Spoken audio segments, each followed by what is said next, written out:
We're on page 30, and the problems that we're going to do on number 7 are A, C, and E. And then on problem 8, we're going to do A, C, E, G. Problem number 9, we're going to do 9A and 9F. So problem number 7A, what we're asked to do is we're given the three sets of ordered pairs, 3, 8, 1, 5, and minus 1, 2. And we're asked to use slopes to show that the points are collinear, which means that they must lie on the same straight line. Collinear means they lie on the same straight line. Well, if they lie on the same straight line, then any points connecting them must have the same slope. So what we're going to do is calculate the value of m using connecting any two of these three sets. So there's three ways. We connect the 3, 8 to the 1, 5. We can connect the 1, 5 to the minus 1, 2. And we can connect the 3, 8 to the minus 1, 2. So there's three possibilities here. And of course, we want the difference in the y's over the difference in x to calculate the slope, m. So in this case, the difference in the y's would be 8 minus 5 over 3 minus 1. So 8 minus 5 over 3 minus 1 gives us 3 over 2. Now, if we take the points 1, 5 and minus 1, 2, then the difference in the y's are 5 minus 2 over 1 minus minus 1 right here. So again, we get 3 over 2. And finally, between the point 3, 8 and minus 1, 2, we take the difference in the y's, 8 minus 2, right over here, over the difference in the x's, 3 minus minus 1, which gives us 4. Minus minus 1 is plus 1, so we have 6 over 4, which reduces to 3 over 2. So you can see, no matter which set of points that we have, in order for them to possibly be collinear, they definitely must have the same slopes, and that is the case for 7A. In 7C, we're given 4 sets of ordered pairs, and we're asked to use slopes to show that these form a parallelogram. Well, first of all, let's define what a parallelogram is. Parallelogram is a 4-sided figure with both pairs of opposite sides parallel. So here's a parallelogram right here, bounded in the yellow. That's a parallelogram. So this side here is parallel to this side, and this side here and this side, which are opposite sides, are parallel. The parallel, this is parallel to this, and it's indicated with a single arrow. This line here is parallel to this one over here and indicated with a double-headed arrow. So the opposite sides here are parallel. Now there's also this side is equal in length to this side, indicated by the single stroke through the line, and the double one here, little equal sign, and the 2 means that this side length is equal to that side. So a parallelogram, a 4-sided figure with both pairs of opposite sides parallel. So to repeat, this side is parallel to this one, and they are opposite. This side is opposite to this side, and these are parallel. So it's a 4-sided figure with both pairs of opposite sides parallel. Now what I did was I plotted roughly the four ordered pairs, and you can see I drew a line connecting the four ordered pairs, and what you can see is that there's a possibility that this is a parallelogram, in which case this and this, which represents opposite sides, should have the same slope, and this and this, which are opposite sides, should have the same slope. So if this parallelogram, two of the lines should have the same slope, and two of the lines, the other two lines would have the same slope, but a different slope from the original two. So if we connect -4, -1, and 2, 2. So let's say we connect -4, -1, and 2, 2, and we calculate the slope. And compare that to 0, 2 connected to 6, 1, which is right over here. So if we take the difference in the y's, -1, -2, over -4, -2, the difference in the x's, we get a half. And if we do the same thing with 0, -2, and 6, 1, which is the line opposite this one, we're doing the slope of this, we find the slope is a half, and we do calculate the slope of this one, which is the calculation is right here. So we get -2, -1 over 0, -6. You can see this is -3 over -6, which reduces to a half. So these two opposite sides have the same slope. Now we go to -4 connected to 0, -2, and 2, 2 connected to 6, 1, and I calculate those slopes. And what I find is that both of them have the slope of -1 over 4. So the two opposite sides here have the same slope. In other words, this side and this side have the same slope. And now the opposite sides, these two have the same slopes.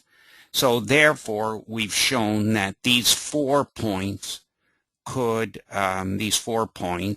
are the points of a parallelogram. So what I did, to repeat again, was to put these 4 points onto the graph, just very roughly. They don't have to be exact, and sort of get an idea of what the shape of the figure is. And you can see that if I connect the points, it sort of looks, it's a 4-sided figure. So definitely that. And it looks like this side might be parallel to this side right here. And this side looks like it might be parallel to that. So now I connect, I do a slope of this line, and I found it's the same as the slope of this line. Now I do the slope of this. It has a different slope from obviously this one or that one, but this line here has the same slope as that one here. So that proves that the 4 points form a parallelogram.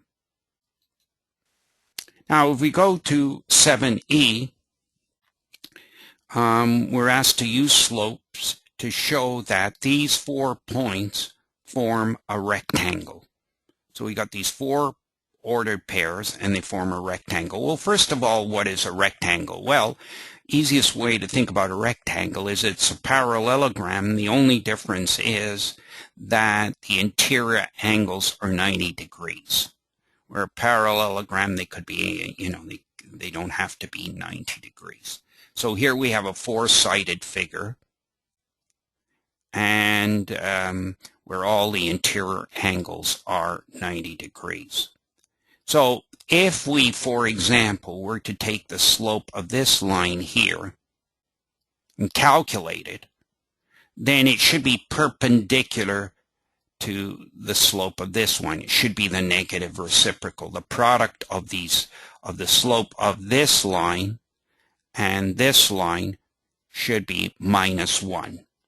So here I plotted the 4 points, and you can see that I I've got the possibility of a rectangle here that this forms a 90 degree. I've got a four-sided figure, first of all, and it looks like the interior angles would be 90 degrees. By the way, this little square box here indicates 90 degrees, so you can see there's a possibility here. So first thing I'm going to do is look at 0, 3, and 1, and 1, 2, this line here, and see if it's perpendicular to this one right here, 1, 2, 3, 4. So I'm going to calculate the slope of the line connecting 0, 3, 3, and 1, 2, calculate it, and then calculate the slope of the line connecting 1, 2, 3, 4.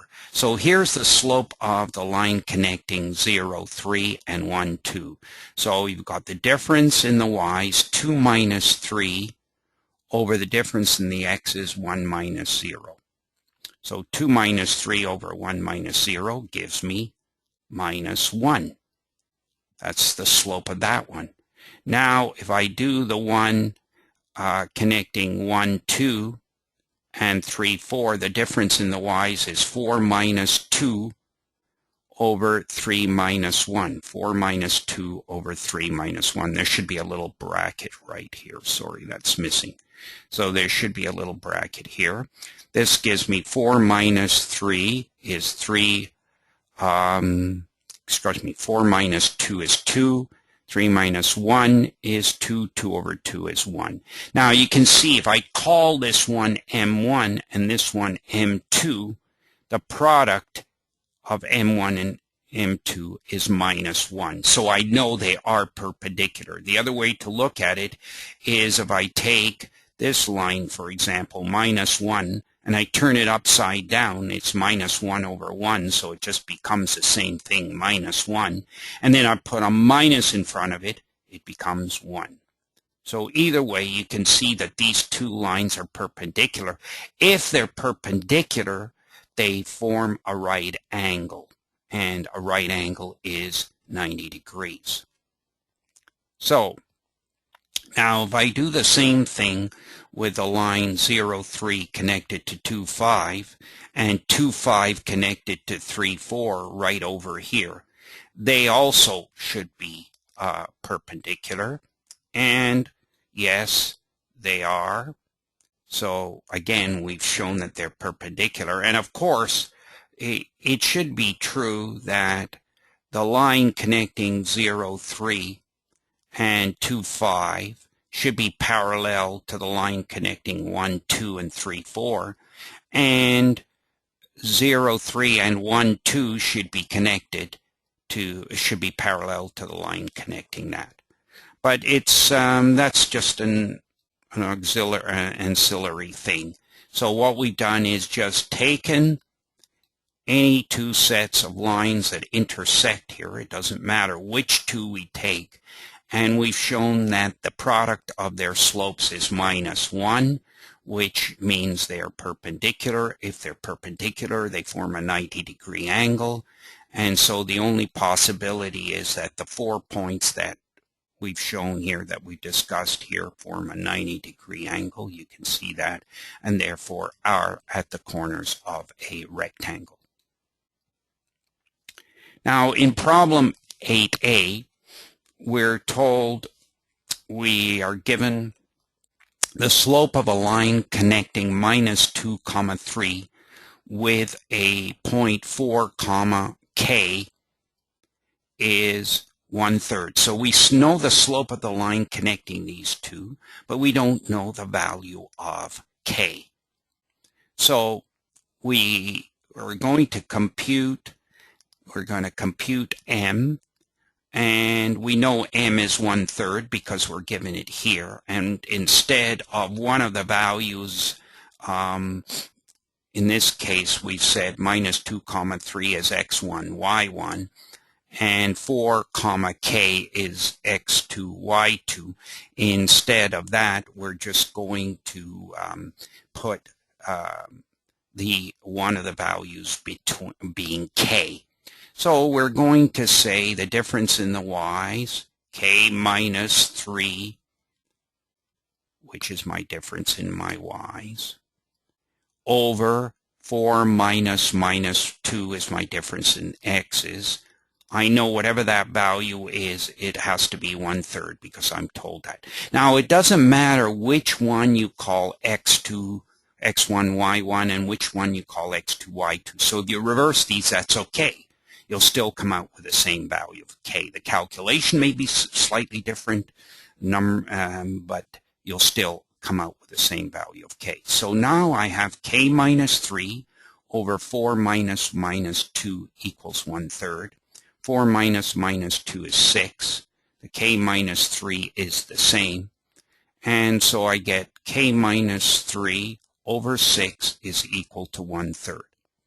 If I multiply the left side and the right side by 6, I'll get rid of the fraction. So 6 here and the 6 here. If I multiply this by 6, I put it on the numerator, the 6 cancel. I'm left with k minus 3.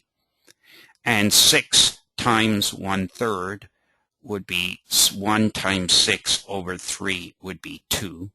I transpose the minus 3 from the left to the right, and k equals 5. Now I go back and check my answer, and I see that the left side of this is k minus 3 over 6, and I put 5, replace the k with a 5. I get 5 minus 3 over 6, which is 2 over 6. 2 over 6 is 1/3. That's the left side. And the right side equals the same thing. So the left side is 1/3 and the right side is 1/3. And that verifies that the value of k is 5.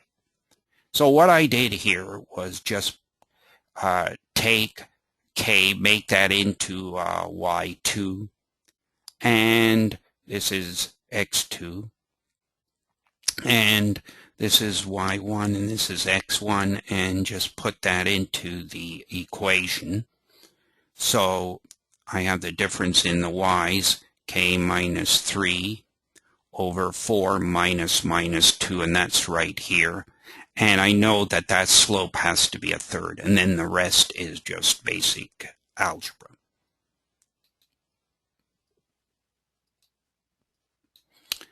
Problem 8e. I'm asked to find k if the line through -7, and 8, 2 is parallel to the line through 4 minus k and k, 2. So I need to find k if the line connecting these points is parallel to the line connecting these points. And by finding the slope of this and equating it to the slope of this, I'll be able to calculate the value of k. But the first thing I'm going to do is calculate the slope of the line connecting -7 with 8 minus 2. So my difference in y's is -2 minus -7 over 8 minus -7. And you'll see that that comes out -2 minus -7 is +7. 7 minus 2 is 5. 8 minus -7 is 8 plus 7. And so I have 15. 5 over 15 reduces to 1/3. Now what I do is I set up an equation containing these two ordered pairs and then make it equivalent to this slope here.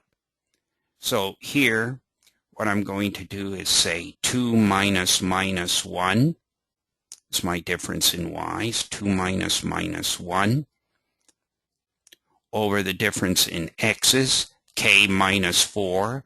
This is k minus 4 on the denominator.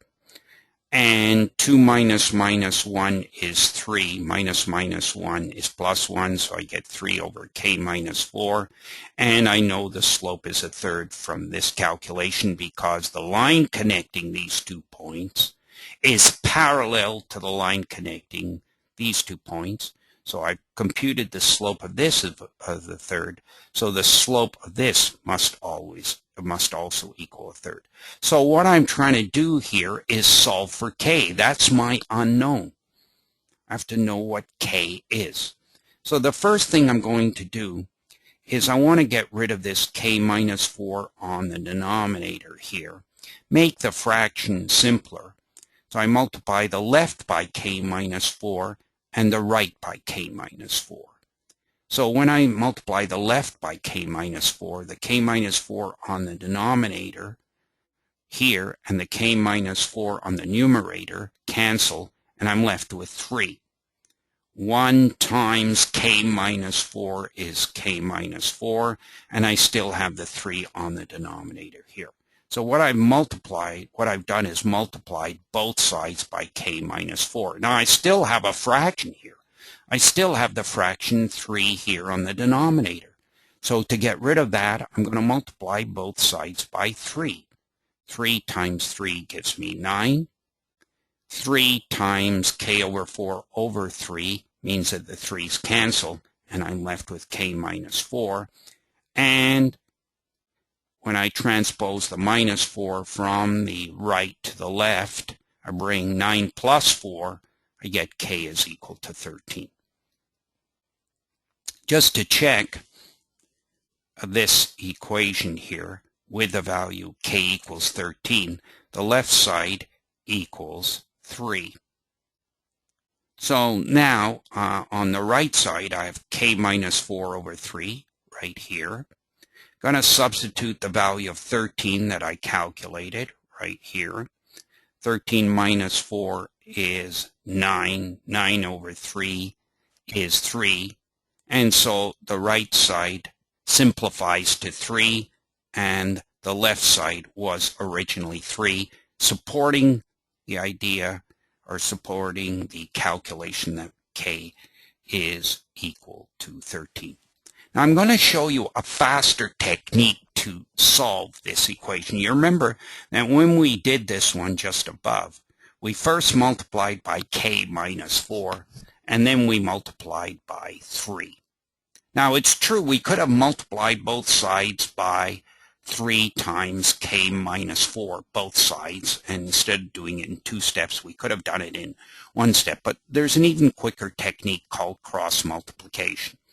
In cross multiplication, you take the left-sided fraction and the right-sided fraction, and you multiply the top of the left by the bottom of the right, and equate it to the bottom of the left times the top of the right. So right here, A times D equals B times C.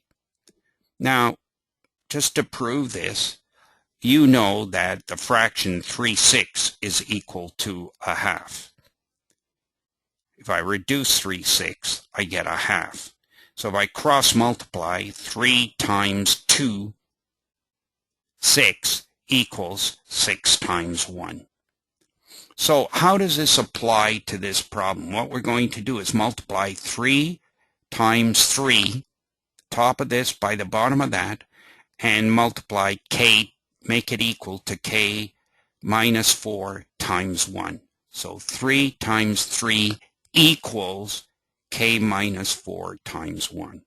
And you can see right over here, I'm saying 3 times 3 equals k minus 4 times 1. K minus 4 times 1 equals 3, 3. Now, whether I write the 3, 3 first, or the k minus 4 times 1 on the right side doesn't make any difference. So it doesn't matter. You can say 3 times 3 equals k minus 4 times 1. I said k minus 4 times 1 equals 3 times 3. Makes it a little simpler when I come to solve for the k. So now I have k minus 4 equals 9. Transpose the minus 4 from the left to the right, and I get k equals 13. So that's the basic technique called cross multiplication. Let me just go over it again. We multiply the top of this by the bottom of that, put an equal sign, then multiply this times that. So we're going to apply this in some of the other problems that we doing in this section. So we're on problem 8G. We're asked to find k again. Here we have 3x plus ky, so there's some number in front of k equals 5 is parallel to the line 2x minus 7y equals 4. So the first thing we're going to do is solve this equation for y to find its slope. I want to find the slope of this line. So I've got ky. I'm going to transpose the 3x from the left to the right, and I get ky equals minus 3x plus 5 because I brought the 3x from the left to the right. 5 stays the same. Now, I want to solve for y, so I'm going to divide both sides by k because I want y equals minus some term in x plus. So this would be the m term, or the slope, the coefficient in front of the x. So I'm trying to get both the equation in the form y equals mx plus b. So I divide this by k, and I get y. I divide the minus 3x by k, and I get minus 3x over k. And I divide the plus 5 by the k, and I get this. Now, the number in front of the x, the coefficient of the x, is the slope.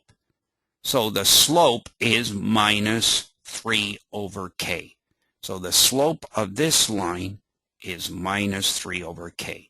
Now I'm going to work on this line. If this line is parallel to 2x minus 7y equals 4, it must also have the same slope. So I'm going to solve this equation for y. Minus 7y equals minus 2x. I'm going to bring this from the left to the right. From the left to the right, and it becomes minus 2x plus 4. And again, I'm going to do the same thing that I did before. I'm going to divide by minus 7 here. So I get y. Divide minus 2x by minus 7, I get that.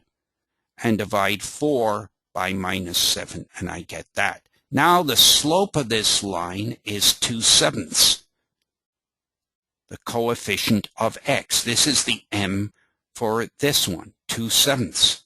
So I know these two lines are parallel. I have the slope of this one is minus 3 over k, and they're parallel, so they must be equal, so the slopes are the same. Now, why do I do this? Because this way, I can solve for m. Remember the objective. Let's go back and read the problem. We have this line and this line. They're parallel. I know the slope of this line, and I know the slope of that line, and they're the same. I can use this to calculate the value of k. This line, the slope is minus 3 over k, and I don't know what k is. This line, I know what the slope is, so if I equate the slope of this one to the slope of that one, I'll be able to calculate the value of k. So you can see right over here, the slope of one of the lines I know is 2/7. The slope of the other one is k. I multiply both sides by 7k, okay, to get rid of the denominator, 7k. I multiply by the 7 and the k. What happens is I get 2k on the left, and on this side I'm going to get minus 21 because the k's will cancel when I multiply this by 2k. So I multiply each side by 7k. I get 2k equals minus 21, and k is equal to minus 21 over 2. Now we can check the value of the slope of the original equation by substituting k equals minus 21 over 2 into the equation. So if I start with minus 3 divided by k, which this is what this means, and the minus 3 is really minus 3 over 1. That's what it means, because minus 3 means minus 3 over plus 1. The k, we know, is 21 over 2. That's what we calculated. What we can do is, instead of making this into a division process, if we flip the denominator, we can multiply it. So this divided by this is equal to this multiplied by the flip side, the flip of the denominator. So I flip this upside down and I multiply it. These two are now multiplied. So minus 3 times 2 is minus 6. 1 times minus 21 is minus 21. The minuses cancel. I have 6 over 21, and this reduces to 2 over 7. Now the technique of division here, where we have a over b, my a over b was my minus 3 over 1, divided by c over d. This was my c over d. I keep the ab, and now I change this division into multiplying by flipping the numerator and the denominator here. That's what I did here. So I took minus 3 over 1, which was this one, minus 3 over 1, divided by c over d, minus 21 over 2. And I said minus 3 over 1 multiplied. I put the denominator into the numerator and the numerator into the denominator. And I still, the same thing comes out. It comes out to 2/7. If you take, for example, 3/7 divided by 4/5, this equals 3/7 multiplied by 5 over 4. So I flip this.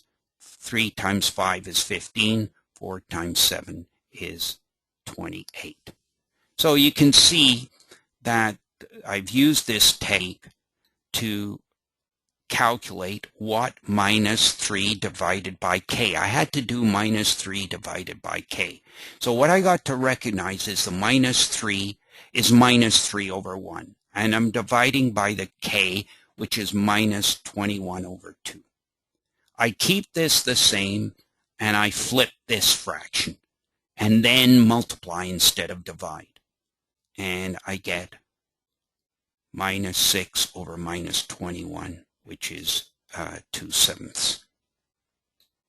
So that gives you some example, some ways of doing the algebra more quickly, or the arithmetic a little more quickly. Now, here on problem 8c, we're asked to find k if these 3 points are collinear. Now, you remember we discussed that previously earlier on in this video. If these 3 points are collinear, it means they lie on the same line. If they lie on the same line, any points connecting them should have the same slope. So what I do here is I calculate the slope between two of the points that I know. I know if I connect this with this, I will get the value of the slope, because it's the difference in the y's over the difference in the x's. But I don't know the k here, so I can't use that. But once I know the slope of this one, I then can connect 2k with either one of these other ones and calculate its slope and then solve for k. So first of all, I'm going to do the slope of the line connecting minus 1, 3 with 4, minus 1. So the difference in y's is minus 1 minus 3, right over here, over 4 minus 1, which gives me 5. So I have minus 4 over 5. If 2k lies on this line collinear, then any point connecting to it from the other two should have the same slope. So I choose minus 1, 3, this one here. And I know that if I do that and I say k, the difference in the y, k minus 3 over 2 minus 1. I've got k minus 3 over 2 minus 1. So what I'm doing is taking the difference in the y's, k minus 3 over 2 minus 1, and I equate that to minus 4/5, which I calculated up here, because it must have the same slope.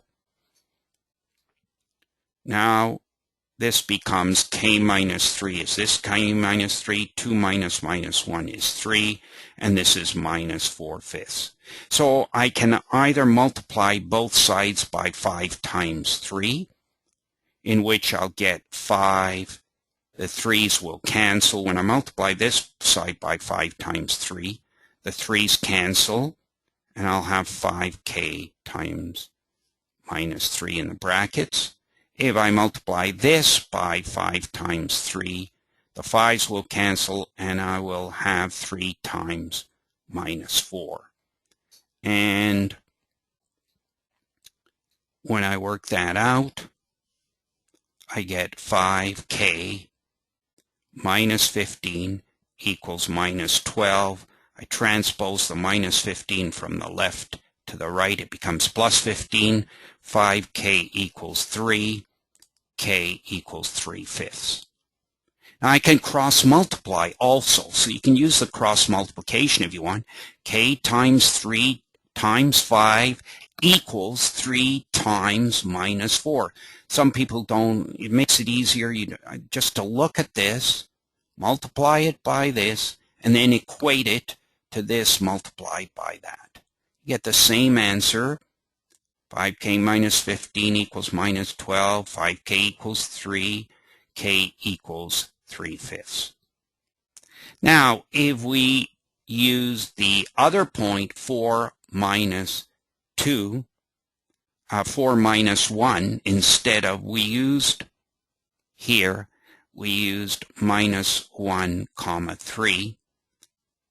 If we used, and remember it's 2k, so we're connecting 2k to 4 minus 1. So the difference in the values become k minus 1 over 2 minus 4, because we're connecting the other value to this value to 2 comma k. So we have k minus 1 over 2 minus 4. Again, this comes out to be k plus 1 because the minus 1 is plus 1. 2 minus 4 becomes minus 2 equals minus 4/5. And if I multiply both sides by minus 2 times 5, the left side becomes 5k plus 1, and the right side becomes minus 2 times minus 4. We get 5k plus 5 equals 8. 5k equals 3. K equals 3/5, which is exactly the same value we got using the other point. Here, we can also cross multiply. 5 times k plus 1 equals minus 4 times minus 2. If you want to use multiplication, we get 5k plus 5 using the distributive rule equals 8. 5k equals 3. K equals 3/5.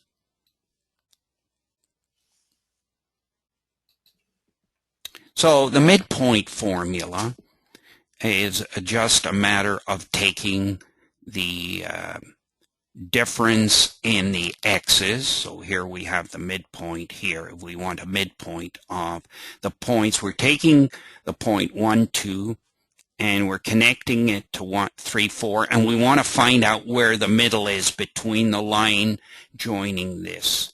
Okay, so we add the x's. 1 plus 3, which gives us 4. 4, 1 plus 3 gives us 4. 4 over 2 gives us 2. We add the y's. 2 plus 4 over 2, we get 3. So the midpoint, XM, YM, represents the midpoint. If you have 2 points, 2 ordered pairs, and you want to form where the point is right in the middle between these two, then you just take the x's, first of all, because you want the x coordinate first. You add the 1 and the 3, gives you 4. 4 over 2 gives you 2. You add the y, 2 plus 4 gives you 6. 6 over 2 gives you 3, and you get the midpoint. Finally, same kind of thing here. We've got these 2 ordered pairs. These are the x values. We add 7 and 7. We get 14. We divide by 2. Right over here, 14 divided by 2 gives us 7. Minus 2 plus 5 is 3. 3, the sum of the y's. 3 divided by 2 gives us 3 over 2. So this point lies right in the middle between this one and that one.